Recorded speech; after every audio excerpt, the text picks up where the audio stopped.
dan pegunungan lahan, pola aliran sungai, jaringan jalan, dan sebagainya.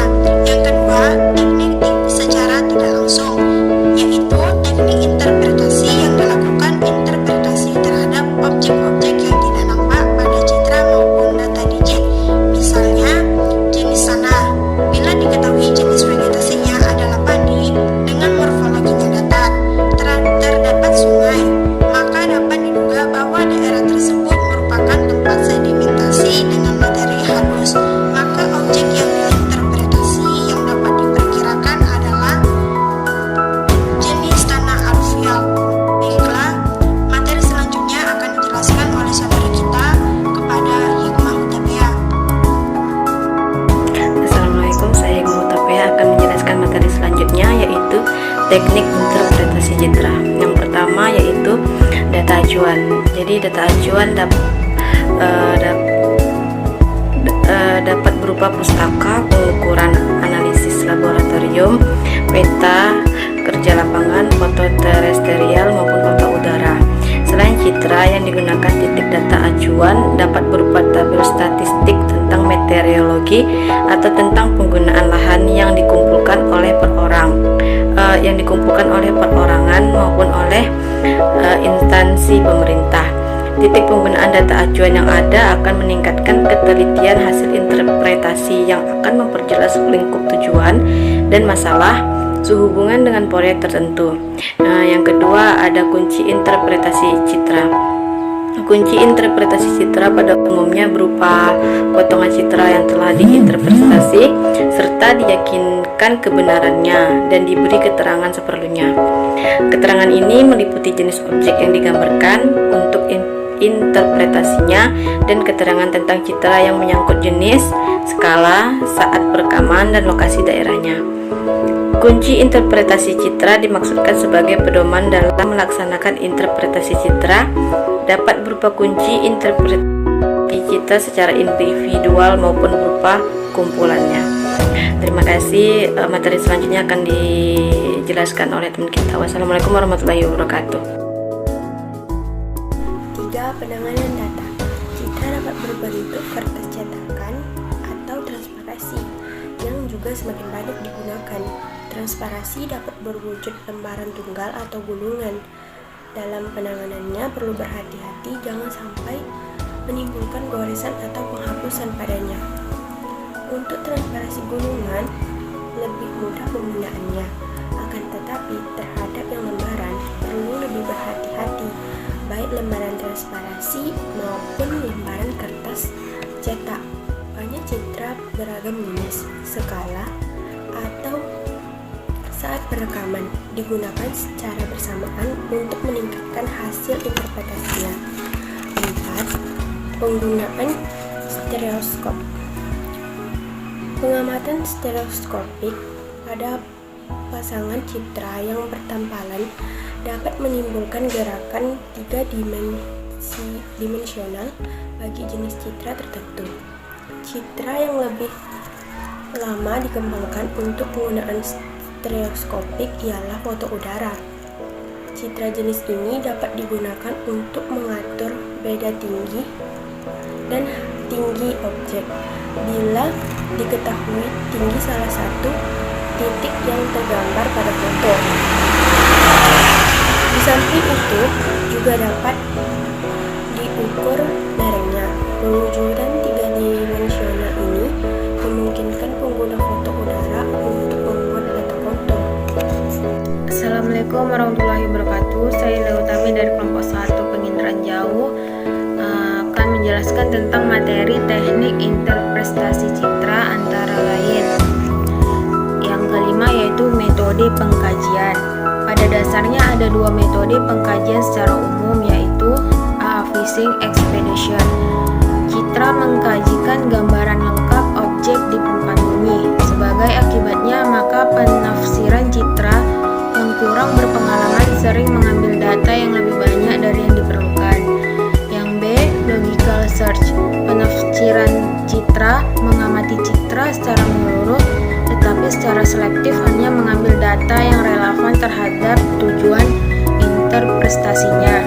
Yang keenam, penerapan menggunakan konsep multi. Ialah cara memperoleh dan analisis data penginderaan jauh yang meliputi 1. Multispektral. Ada 3 manfaat, yaitu A. Meningkatkan kemampuan interpretasi citra secara manual. Yang B. Dimungkinkan peragaan citra paduan warna dengan menggunakan alat pengamat warna aditif. Yang C. Memungkinkan dilakukan pengenal, yaitu warna, pola, sehingga kemampuan interpretasinya meningkat secara berarti. Sekian materi dari saya. Lebih dan kurang saya mohon maaf. Wassalamualaikum warahmatullahi wabarakatuh. Yang kedua, multitingkat. Konsep multitingkat membuahkan kategori seperti skala besar, sedang, dan kecil dibatasi masing-masing oleh skala 1:10.000 atau lebih besar antara 1:10.000 hingga 1:30.000 dan lebih kecil dari 1:30.000. Bagi citra satelit dibatasi oleh 1:50.000 atau lebih besar antara 1:50.000 hingga 1:250.000 dan lebih kecil dari 1:250.000. Yang ketiga, multitemporal. Data suatu daerah yang menggambarkan kondisi saat perekaman yang berbeda dengan adanya data dengan frekuensi ulang yang pendek, yaitu maka dimungkinkan untuk memantau perubahan cepat seperti perkembangan kota. Yang keempat, multiarah. Sensor yang dapat diputar ke arah yang berbeda dapat meningkatkan kemampuan pengadaan data penginderaan jauh, terutama bagi daerah tropika yang banyak penutup awan. Yang kelima, multipolarisasi. Konsep ini diterapkan pada citra radar. Pulsa tenaga yang dipancarkan dari antena dapat dipolarisasikan sehingga gerakannya mengikuti bidang datar atau horizontal dan tegak atau vertikal. Yang keenam, multidisiplin. Citra penginderaan jauh menyajikan gambaran lengkap sehingga ia merupakan sarana baik sekali bagi pendekatan multidisipliner. Baiklah, saya akan melanjutkan materi dari teman saya yang sebelumnya, yaitu tentang unsur interpretasi citra satelit. Interpretasi citra merupakan suatu kegiatan untuk menentukan bentuk dan sifat objek yang tampak pada citra. Interpretasi citra dan fotogrametri berhubungan erat meskipun keduanya tidak sama. Bedanya, fotogrametri berkepentingan dengan geometri objek, sedangkan interpretasi citra berurusan dengan manfaat, penggunaan, asal-usul atau identitas objek yang bersangkutan. Lailesan, Kietar, dan Sutanto menyebutkan 8 unsur interpretasi yang digunakan secara konvergen untuk mengenali suatu objek yang ada pada citra. Unsur tersebut ialah: yang pertama ada rona. Rona adalah tingkat kegelapan atau tingkat kecerahan objek pada citra. Sedangkan warna merupakan wujud yang tampak oleh mata dengan menggunakan spektrum sempit, lebih sempit daripada spektrum tampak. Nomor 2 ada bentuk. Bentuk merupakan variabel kualitatif yang memberikan konfigurasi atau kerangka suatu objek. Nomor 3 ada ukuran. Ukuran ialah atribut objek berupa jarak, luas, tinggi, lereng, dan volume. Karena ukuran objek pada citra merupakan fungsi skala, maka di dalam memanfaatkan ukuran sebagai unsur interpretasi citra harus selalu diingat skalanya. Nomor 4 ada tekstur. Tekstur adalah frekuensi perubahan rona pada citra atau pengulangan rona kelompok objek yang terlalu kecil untuk dibedakan secara individu. Tekstur sering dinyatakan dengan kasar, halus, dan belang-belang. Yang kelima ada pola. Pola atau susunan keruangan merupakan ciri yang menandai bagi banyak objek bentuk manusia dan bagi beberapa objek alamiah. 6. Bayangan. Bayangan bersifat menyembunyikan detail atau objek yang berada di daerah gelap. Objek atau gejala yang terletak di daerah bayangan pada umumnya tidak tampak sama sekali atau kadang-kadang tampak samar. Nomor 7 ada situs.